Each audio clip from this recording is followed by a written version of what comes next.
مفيش حد بيختفي فجأة. اللي بيبعد مرة واحدة بيكون كان بعيد من جواه من زمان. الفرق انك كنت شايفه بقلبك وهو كان شايفك على قد مصلحته. انت كنت بتدي عشرة وهو كان بياخد ويمشي. انت كنت بتفتكر السكوت طيبة والتأخير ظروف والبرود تعب، بس الحقيقة دي كانت إشارات انت اخترت ما تشوفهاش، مش عشان انت على نياتك، لأ، عشان كنت حقيقي بزيادة. اللي ملوش نية يكمل بيسيب من غير كلمة، مش عشان قلبه وجعه، عشان قلبه كان فاضي أصلا. فما تقولش هو باعني فجأة، قول أنا كنت ماسك في حد سايبني من زمان.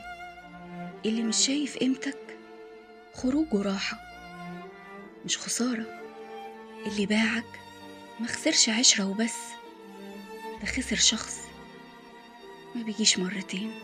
وانت ما خرجتش خسران، انت خرجت فاضي عشان تملى حياتك باللي يستاهل.